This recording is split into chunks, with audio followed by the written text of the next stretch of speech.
Hello students, तो आज हम करेंगे ninth chapter of NCERT ninth class का ही forces and laws of motion. ये साइंस सब्जेक्ट का नाइन्थ चैप्टर है, नाइन्थ क्लास का। तो शुरू करते हैं। द क्वेश्चन आंसर इसके हम शुरू करेंगे। The first question is define force. What are balanced and unbalanced forces. Force क्या होती है? इट इज़ ए पुश और pull that changes the state of rest or uniform motion or direction of a body. Force वो push और pull दो तरह की हो सकती है जो किसी बॉडी की स्टेट को चेंज करती है। आइदर उसको रेस्ट से मोशन में लेके आती है और मोशन से रेस्ट में लेके आती है, या फिर बॉडी की डायरेक्शन चेंज करती है। उसको हम क्या बोलते हैं? फोर्सेस। तो फोर्सेस के बारे में उसने पूछा है कि बैलेंस्ड एंड अनबैलेंस्ड फोर्सेस क्या होती हैं। बैलेंस्ड फोर्स वो है वो which do not change the state of rest और motion of a object. For example, यहाँ पर एक बॉक्स पड़ा है, मैंने इधर से भी उस पर एफ फोर्स लगाई, सेम दूसरी तरफ से भी सेम फोर्स लगाई।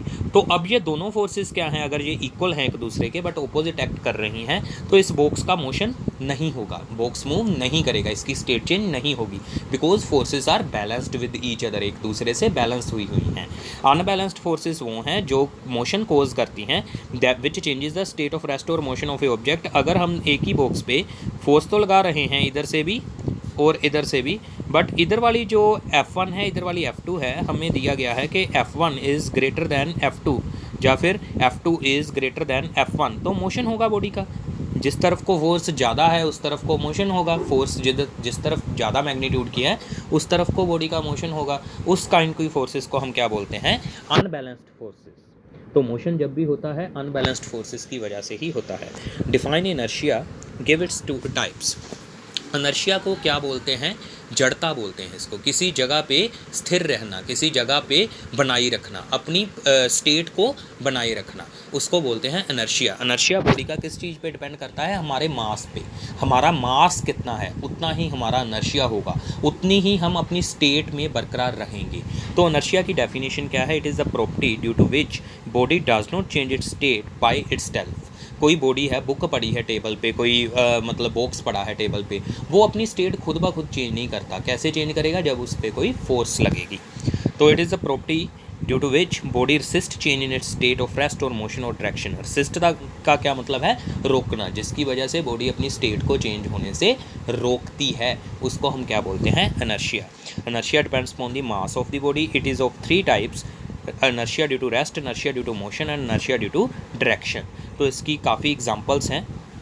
All inertia resist change in its state, state को चेंज होने से रोकते हैं। जैसे मान लीजिए हमने एक बस में जा रहे हैं, खड़े हैं हम, और बस एक स्पीड से जा रही है। सडनली बस की जब ब्रेक लगती है तो हमको आगे को जर्क लगता है, आगे को धक्का लगता है। उसका कारण क्या है? बिकॉज बस के साथ साथ हमारा inertia ऑफ मोशन बन चुका था, बट जब बस ने ब्रेक लगाई तो हमारे जो पैर हैं बस से अटैच हैं वो तो रेस्ट में आ गए, बट हमारा ऊपर वाला जो शरीर है वो मोशन में ही था, जिसकी वजह से हमें आगे को जर्क लगता है।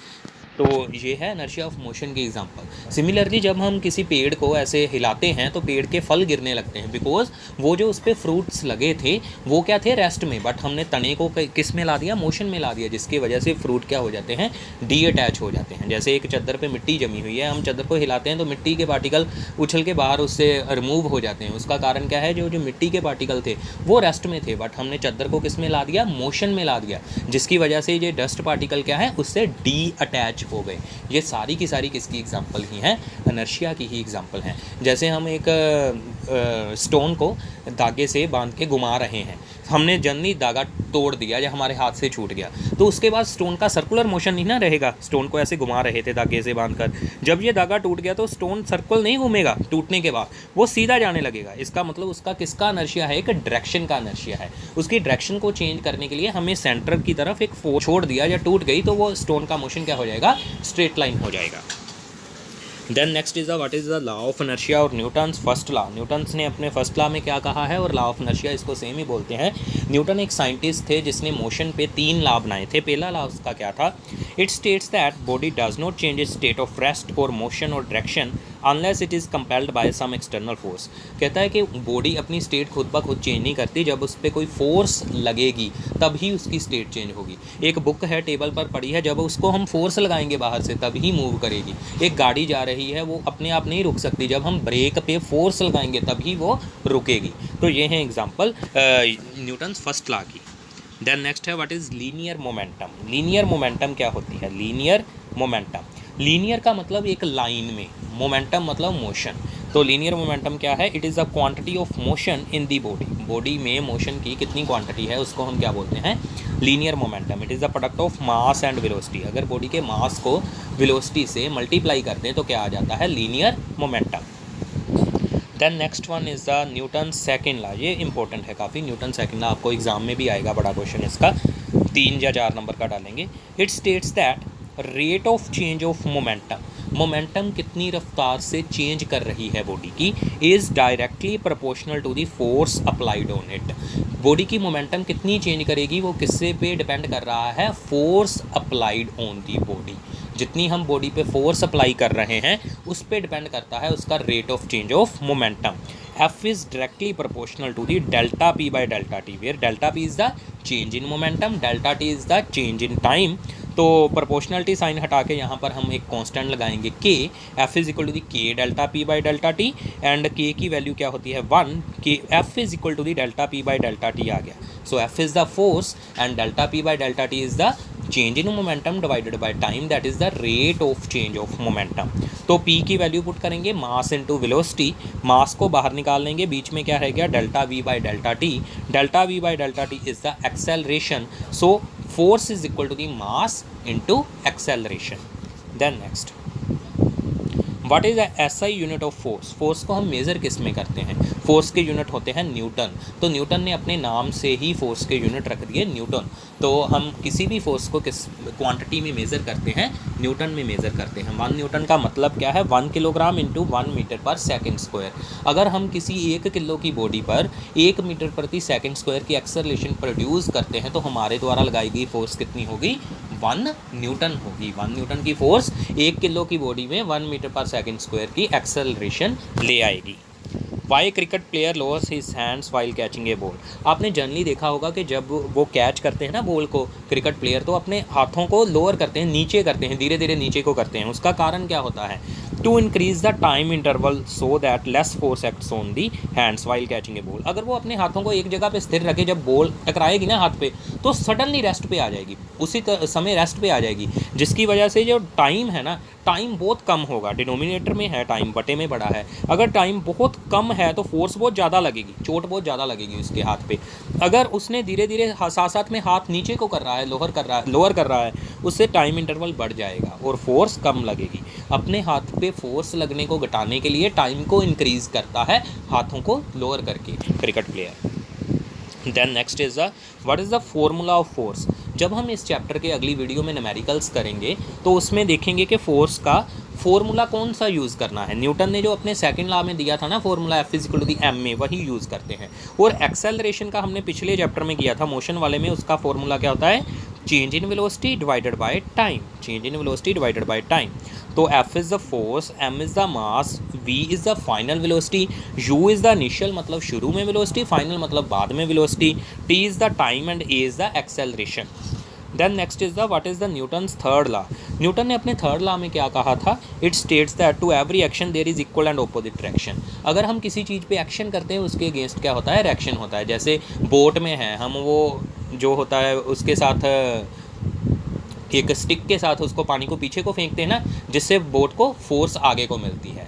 ठीक है जी। तो तैरते वक्त भी हम बाहों से जो पानी को पीछे को धकेलते हैं और फोर्स हमको आगे को मिलती है, फोर्स हमें आगे जाने के लिए मिलती है। तो हमने किया एक्शन, पानी को पीछे को धकेला, बट हमें फोर्स किस तरफ को मिली? फॉरवर्ड डायरेक्शन में। इसी को क्या बोलते हैं? Action and reaction are equal and opposite.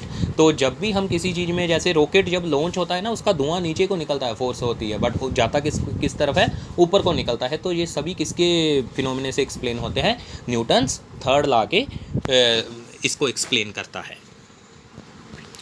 Book lying on table, जब टेबल पे किसी पे बुक पड़ी है तो ये भी इसकी एग्जांपल ही है, बाकी भी आप और भी एग्जांपल दे सकते हैं। तो बुक का वेट नीचे को लगता है बट टेबल उसको रिएक्शन ऊपर को देता है। Weight is the action and reaction is given by the table to the book. तो ये भी एक्शन रिएक्शन की एग्जांपल है। जब हम किसी चीज़ पे फोर्स लगाते हैं तो उसके अगेंस्ट हम पे भी फोर्स लगती है, उसको ही हम एक्शन एंड रिएक्शन बोलते हैं। Explain of law of conservation of linear momentum. It states that total linear momentum of an isolated system always remains conserved। किसी सिस्टम की आइसोलेटेड सिस्टम जिसका किसी से कोई लेन देन ना हो एनर्जी का या फिर मास का।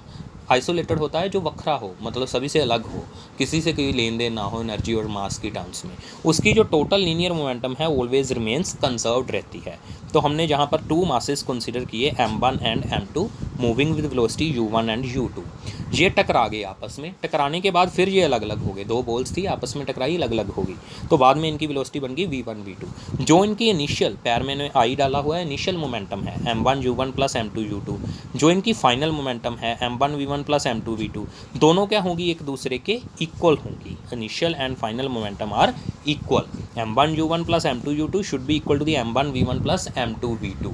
ये क्या होता है, law of conservation of linear momentum. अब इसका हम प्रूफ करेंगे। तो हमने ये दो बॉल्स कंसिडर की, जब ये आपस में टकराई तो यहाँ पर एक फोर्स है F21, दूसरी बॉल ने पहली पे लगाई, F21 दूसरी बॉल पे पहली ने लगाई, दूसरी बॉल पे पहली ने लगाई, F12 इज़ द पहली बॉल पे दूसरी ने लगाई फोर्स। तो F21 पहले ये बात करते हैं, दूसरी पे पहली ने जो लगाई उसका मतलब क्या होगा, न्यूटन सेकंड लॉ के according rate of change of linear momentum of a body, mass into change in momentum. इसकी मोमेंटम कैसे चेंज हुई, v2 माइनस u2, इसकी वेलोसिटी तो यही चेंज हुई divided by time. Similarly F12 किसके इक्वल होगा, जो फर्स्ट बॉडी की मोमेंटम चेंज हुई m1 v1 minus u1 upon T, दोनों को हमने इक्वेट करके न्यूटन के थर्ड लॉ में भर दिया। न्यूटन का थर्ड लॉ क्या था, जब दो फोर्सेस एक दूसरे पे, बॉडीज़ एक दूसरे पे फोर्स लगाती हैं तो एक ने जो दूसरी पे फोर्स लगाई, दोनों इक्वल होती हैं बट अपोजिट होती हैं, दोनों बॉडीज़ एक दूसरे पे इक्वल एंड अपोजिट फोर्सेस लगाती हैं, इसलिए मैंने यहाँ पर माइनस लगाया है। तो ये दोनों की वैल्यूज़ यहाँ पर पुट कर दी, टी से टी कैंसिल हो गया, ब्रैकेट को मैंने ओपन कर दिया, m2 v2 minus m2 u2 minus m1 v1 plus m1 u1। तो एक तरफ मैंने m1 v1 वाला इधर ले आए, ये प्लस का हो गया, तो ये माइनस वाली टर्म दूसरी तरफ ले गए, ये भी प्लस का हो गया। So initial momentum is equal to the final momentum. ये था हमारा फोर्सेस वाला चैप्टर। तो एक वीडियो हम इसमें और बनाएंगे न्यूमेरिकल्स की। Thanks for watching this video.